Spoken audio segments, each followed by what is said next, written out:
Bonjour. Donc, je suis Fanny Millard, architecte de l'agence Script à Bordeaux. Nous sommes deux associés et nous avons 7 ans d'existence. On a choisi de vous présenter le projet Maison Bastille, qui est une maison individuelle à Biarritz. Donc le projet est issu d'une commande d'un maître d'ouvrage qui est une figure du site, du lieu. Elle est issue d'une grande famille biarrotte.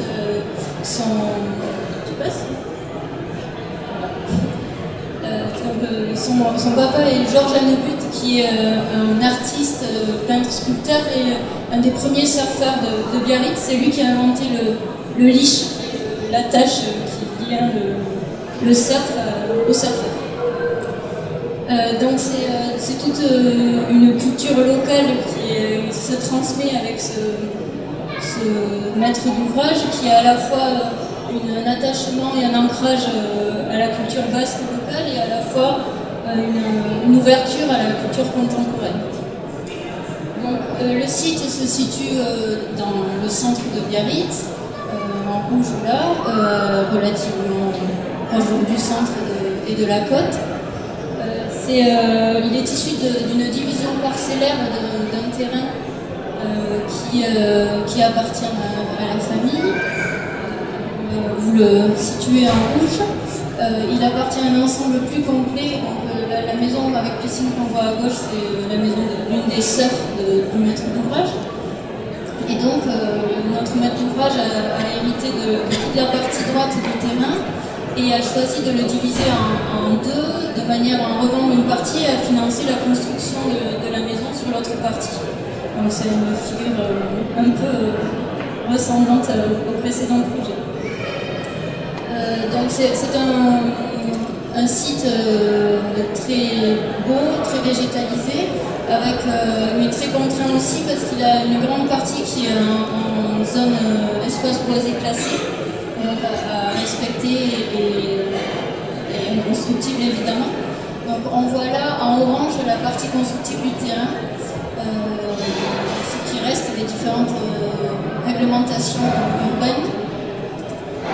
Donc la zone orange est la partie constructible, il est orienté, donc le nord est en haut, le sud est en bas. On a choisi de se positionner de manière relativement compacte dans le site pour libérer au maximum l'emprise au sol et d'orienter le bâtiment en longueur s'ouvrant vers la partie sud du terrain pour bénéficier au maximum des conditions d'éclairement et d'ensoleillement des espaces intérieurs. Alors au niveau du programme, dans un quartier résidentiel, la mairie impose de toute façon la construction d'une maison en tolérant éventuellement une activité professionnelle, mais là ça n'a pas été le cas. Et donc le maître d'ouvrage envisage de construire une maison à usage locatif. Donc même si c'est sur un terrain avec un attachement familial et des racines fortes, il y a quand même aussi une opération immobilière qui doit avoir une certaine rentabilité économique dans la mesure où les loyers devront couvrir le montant de l'emprunt, des contraintes très concrètes. Je pense que la fonction d'habiter aussi, le choix du programme pour le maître d'ouvrage avait un lien à l'attachement au site et à la transmission d'un patrimoine pour éventuellement les enfants un jour, etc. Donc cette maison individuelle et locative s'adresse à un public relativement aisé de Biarritz. Et donc des prestations assez luxueuses en termes d'espace sont demandées, même si au niveau après des matériaux et de la réalisation, on va chercher aussi une certaine économie du projet pour privilégier plutôt la qualité des espaces intérieurs.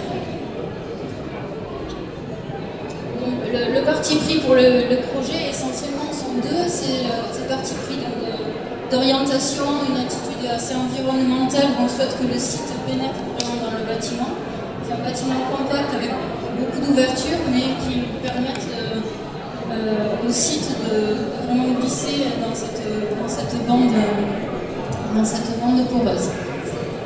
Le deuxième parti pris, c'est contemporanéité et construction traditionnelle. Donc, la forme du bâtiment est une réponse à l'architecture traditionnelle locale, même si elle le fait de manière contemporaine.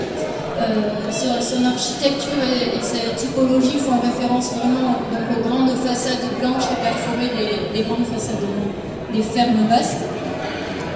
Donc elle fait référence autant par des clins d'œil au niveau des volumes que des percements, mais aussi par la charte colorimétrique qui est utilisée avec le blanc et le rouge basque.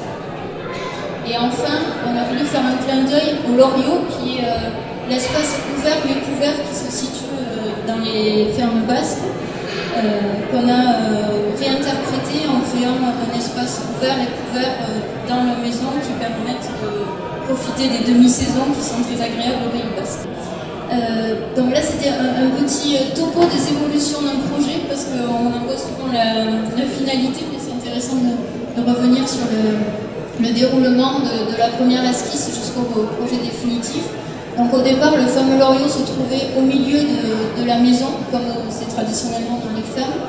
Et puis il a bougé ensuite pour se trouver en bout suite à la demande du maître d'ouvrage qui préférait l'orienter comme ça. Donc après, ça a eu des conséquences notamment sur l'implantation de la piscine et sur l'organisation des espaces intérieurs. C'est juste un petit clin d'œil à la genèse du projet. Voilà, donc on retrouve ici le concept du projet où on garde quand même un espace central, l'idée d'un espace ample et qui va être en double hauteur dans la maison. Et au bout, cette dent creuse qui marque la terrasse d'un côté, et à l'opposé, il y a une autre dent creuse qui marque l'entrée et l'accès à la maison. Voilà, donc on le voit bien en plan ici, donc on accède par cette dent creuse. Tous les espaces de circulation et de service sont sur la façade nord, de manière longitudinale, de manière à ce que tous les espaces de vie s'orientent au sud et aient un accès direct vers le site et l'espace vert au sud. Donc on a un garage à l'entrée, ensuite on a une zone chambre et bureau avec sanitaire, tout ça accessible. Donc on est dans un cadre locatif, donc la maison doit être accessible aux personnes handicapées. Et donc après on a un unique volume qui est séjour et cuisine, le séjour sur double hauteur qui communique avec le deuxième niveau, et la cuisine qui communique avec la terrasse extérieure. Dans l'étage, avec le grand vide qui donne sur le séjour, et 3 chambres, toujours orientées sud, et les salles d'eau côté nord, en communication directe avec les chambres. Donc voilà les façades, la façade sud en haut et la façade nord perforée de manière plus ponctuelle pour éviter les déperditions thermiques. Donc voilà ce que ça peut donner depuis la partie sud du jardin. Donc on a un système de protection solaire parce qu'on est au sud et que même dans au Pays Basque le soleil tape fort. La communication entre l'espace de vie et l'espace extérieur avec un même niveau de sol pour accentuer cette fluidité. Et on voit la présence forte des arbres sur la façade et aussi sur les espaces intérieurs. La piscine en communication avec le préau. Donc c'est une vue de l'espace intérieur avec l'escalier qui accède à l'étage. Et on aperçoit au fond l'espace de vie commun, le séjour. Vue depuis l'îlot cuisine sur le grand espace et avec ouverture sur le jardin. La double hauteur, donc, avec cette sorte de passerelle qui parcourt l'espace et qui communique entre les deux niveaux. Toujours l'espace de vie. Donc un langage toujours assez minimaliste et dépouillé, mais un clin d'œil avec les morphologies spatiales traditionnelles basques. De matériaux assez simples avec le bois et le blanc qui sont très présents à l'intérieur. Toujours toujours un langage minimaliste dans les aménagements aussi.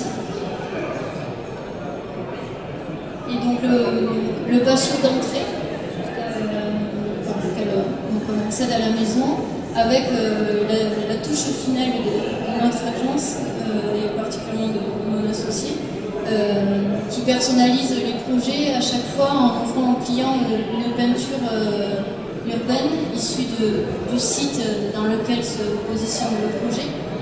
Donc c'est une bestiaire imaginaire qui est issue de la lecture du plan de la ville. Le plan cadastral qu'on voit ici, qui est interprété avec cette proposition de cheval imaginaire, de bête imaginaire. Voilà, ça crée une note accueillante et contextualisée au projet. Je vous remercie.